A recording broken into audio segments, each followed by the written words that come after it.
Hi பசங்களா. அடுத்தது வீட்டில் முக்கியமாக இருக்க வேண்டிய 3 பொடி என்னென்னு பார்க்கலாம். ஃபஸ்ட்டு வந்து பெப்பர்.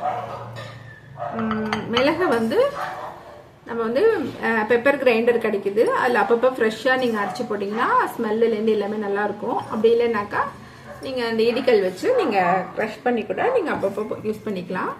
வீட்டில் ஆனால் அடிக்கடி டெய்லி ஆம்லேட் போடுவோம், என்ன சமைச்சாலும் பெப்பர் நிறைய சேர்த்துப்போம். அதனால நான் வந்து இதை வீக்லி ஒன்ஸ் வந்து பொடி பண்ணி வச்சுக்குவேன். அதாவது ட்ரை ரோஸ்ட்னா ரொம்ப போட்டு ரோஸ்ட் பண்ணக்கூடாது. பாத்திரம் வந்து அந்த எண்ணெய் சட்டி வந்து நல்ல ஹீட் ஆனதும் இதை போட்டு சும்மா ஒரு 30 செகண்ட்ஸ் மட்டும் அப்படியே வறுத்துட்டு அடுப்பை ஆஃப் பண்ணிடணும். அந்த ஹீட்லேயே அப்படியே வச்சிடணும். வச்சுட்டு ஆறினோடனே எடுத்து பொடி பண்ணிங்கன்னா நைஸான பொடி வந்துடும். அதே மாதிரி தான் ஜீரக பொடியும். ஜீரா பொடியும் நான் கடையில் வாங்க மாட்டேன். ஜீரா பொடி அப்படி தான். எதுக்குமே ஆயில் விடக்கூடாது. நீங்கள் இதெல்லாம் ஆயில் விட்டு வறுத்தீங்கன்னா என்ன ஆகும்னு கேட்டிங்கன்னா கொஞ்சம் ஒரு 4-5 நாள் ஆனாலே ஒரு மாதிரி ஆயிலோட ஸ்மெல் வர ஆரம்பிச்சிடும். மாதிரி கசண்டு வாடைன்னு சொல்லுவாங்க. அந்த ஆயில் ஸ்மெல் வந்துடும். இதோட ரியல் ஃப்ளேவர் போயிடும். அதே மாதிரி ரொம்ப ஓவராக வறுத்தீங்கனாலும் இதுக்குள்ளேயே சில ஆயில்ஸ் இருக்கும், அதெல்லாம் வெளியில் வந்துடும். அதுக்கப்புறம் ரியல் ஃப்ளேவர் போயிட்டு வேறு மாதிரி ஃப்ளேவர் வர ஆரம்பிச்சிடும். அதனால் அதே மாதிரி தான் ஜீரகமும் நல்ல எண்ணெய் சட்டி காய வச்சுட்டு ஜீரகத்தை போட்டுட்டு ஒரு 2 வறுத்து டக்குன்னு அடுப்பு ஆஃப் பண்ணிடணும். அப்புறம் அந்த சூட்லேயே அப்படியே லைட்டாக அப்படியே வறுத்து கொடுத்துட்டு நல்லா ஆறுனதும் அரைச்சிங்கன்னா நல்ல பொடிசாக கிடைக்கும். கடையில் வாங்குற ஜீரா பொடியோட இது உங்களுக்கு ரொம்ப நாளைக்கும் வரும். ஸ்மெல்லும் ரொம்ப நல்லாயிருக்கும், எந்த கலப்படமும் இருக்காது. அடுத்தது சோம்பும் அதே மாதிரி தான். நான் வந்து இப்போ சோம்பு உங்களுக்கு வறுத்து பொடிச்சு காமிக்கிறேன். இது 2த்தையும் வந்து நீங்கள் நைஸாக அரைச்சிக்கலாம். பெப்பர் கூட கொஞ்சம் இது வந்து ஜீரக பொடி வந்து ரொம்ப நைஸாக அரைக்கணும். பெப்பர் பொடி வந்து ஓரளவுக்கு நல்லா அரைச்சிங்கன்னா போதும். சோம்பு மட்டும் கொஞ்சம் குறைப்பாக அரைச்சி வச்சுக்கணும். ஏன்னா நம்ம சோம்பை தாளிக்கவும் யூஸ் பண்ண போகிறோம், குக்கிங் பர்பஸ்க்கும் யூஸ் பண்ண போகிறோம். நான் வந்து இப்போ சோம்பு எப்படி வறுத்து அரைச்சி காமிக்கிறேன். எல்லா பொடியுமே நான் உங்களுக்கு காமிக்கிறேன். ஓகேவா? இப்போ போய் பார்க்கலாம். இப்போ நம்ம அடுப்பு பற்ற வச்சுக்கலாம். எண்ணெய் சட்டி வந்து கொஞ்சம் ஹீட் ஆகட்டும். எண்ணெய் சட்டி வந்து சூடாகணும்.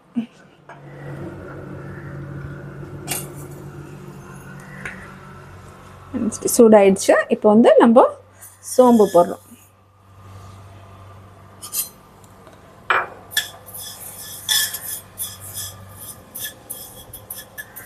சோம்பு வந்து அந்த ஹீட்டை வந்து அப்சர்வ் பண்ணணும்.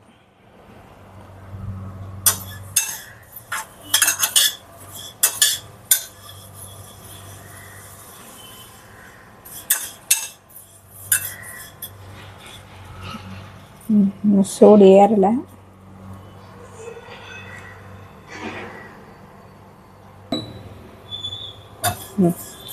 இப்போ வந்து இப்படி சோம்பு எடுத்து தொட்டு பார்த்தோம்னாக்கா ஹீட் ஆகிடுச்சு. சூடு இப்போ தான் லைட்டாக ஏற ஆரம்பிச்சிருக்கு. இந்த ஸ்டேஜில் நீங்கள் ஆஃப் பண்ணிவிடுங்க. ஆஃப் பண்ணிவிட்டு இந்த எண்ணெய் சட்டி சூட்லேயே இது அப்படியே இருக்கணும். ரொம்ப வறுத்துடக்கூடாது, ஸ்மெல்லு வந்துடக்கூடாது, எதுவுமே இல்லை. அப்படியே லைட்டாக தொட்டு பார்த்தா சுடணும். அந்த ஸ்டேஜில் நம்ம அடுப்பை ஆஃப் பண்ணிடணும். அடுப்பை ஆஃப் பண்ணிவிட்டு அந்த எண்ணெய் சட்டி சூட்லேயே இருக்கணும். அந்த எண்ணெய் சட்டி சூட்லேயே இருக்கும் பொழுது உங்களுக்கு வந்து லைட்டாக ஒரு சோம்பு ஃப்ளேவர் வரும். அது ஓகே தான். வறுக்கும் போது நல்ல ஃப்ளேவர் வர மாதிரி வறுத்திங்கனாக்கா டேஸ்ட்டு நல்லா மாறிடும். அவ்வளோதான். இது வந்து இனிமேட்டுக்கு இப்படி லைட் அப்படி செஞ்சுட்டு ஆற வைக்கணும். நல்லா நேச்சுரலாக அப்படியே ஆற விட்டுருங்க. ஆற வச்ச பிறகு நான் அடுத்து பொடிக்கிறது காமிக்கிறேன். இப்போ வந்து நல்லா ஆற ஆரம்பிச்சிருச்சு. நம்ம எடுத்து மிக்ஸி ஜாரில் போட்டுக்கலாம். மிக்ஸி ஜாரில் போட்டுட்டு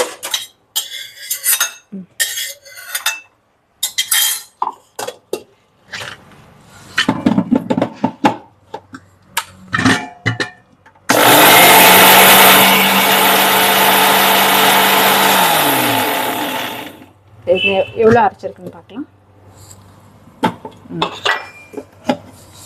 இங்கே பார்த்தீங்களா எப்படி அரைச்சிருக்குன்ட்டு. குறைப்பாக இருக்குது பார்த்தீங்களா? குறைப்பாக இருக்குது. ஆனால் அங்கங்கே ஒரு சிலது முழுசாக இருக்குது. அதனால் இன்னும் சும்மா ஒரே ஒரு சுத்து ஒரே ஒரு பல்ஸ் மட்டும் கொடுத்துக்கலாம்.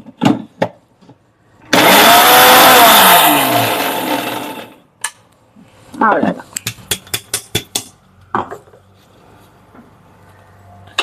பார்த்தீங்களா? இந்த மாதிரி ஒன்று பாதியாக இருக்கும்பொழுது நம்ம இதை தாளிக்கவும் யூஸ் பண்ணிக்கலாம். சோம்பு பொடி போடுற சில டிஷ்ஷஸ்க்கும் நம்ம அதுக்கும் யூஸ் பண்ணிக்கலாம். ஓகேவா? இதை நான் பாட்டிலில் ஸ்டோர் பண்ண வேண்டியது தான். இப்போ வந்து நம்ம இதை வந்து பாட்டிலில் ஸ்டோர் பண்ணிக்கலாம். இந்த மாதிரி கிளாஸ் பாட்டிலில் ஸ்டோர் பண்ணி வச்சுருங்க. சமைக்கும்போது இது எந்தெந்த ரெசிபிக்கெல்லாம் போடணும் என்ன இதுன்ட்டு நான் சொல்கிறேன். சரி, இது வந்து கொஞ்சம் ஓகே. இது வந்து சோம்பு பொடி, இப்போ அரைச்ச சோம்பு பொடி. இது வந்து பெப்பர் பொடி பார்த்துக்கோங்க, இந்த மாதிரி வச்சுக்கோங்க. அடுத்தது வந்து இது வந்து ஜீரகப்பொடி. இந்த மாதிரி பாட்டிலில் கொட்டி வச்சுக்கோங்க. கொட்டி வச்சுட்டு இந்த மாதிரி எந்த பொடி அரைச்சாலும் நீங்கள் இந்த மாதிரி பேர் எழுதிடுங்க.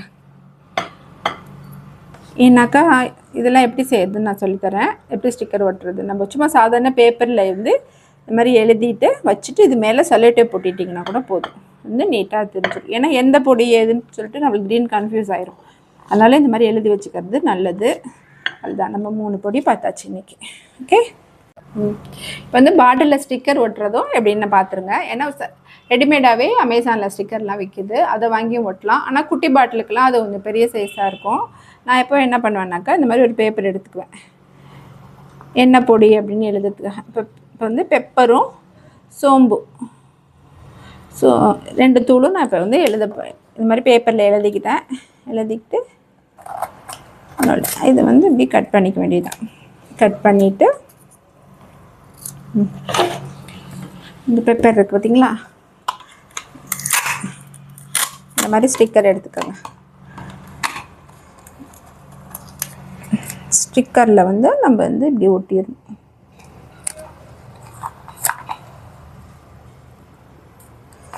இப்படி ஒட்டிட்டு கட் பண்ணி செல்லோ டேப் வச்சு இப்படி ஒட்டிட வேண்டியதுதான். ஒட்டிட்டிங்கனாக்கா உங்களுக்கு பிக்கும்போது எந்த ஒரு அந்த பிசுப்பு அதெல்லாம் எதுவுமே எந்த ரெசிடியும் இல்லாமல் நீட்டாக இருக்கும். நீங்கள் பாட்டில் கழுவுனீங்கன்னா சுத்தமாகிடும். இது வந்து ஒரு ஈஸியான மெத்தடு. இதே மாதிரி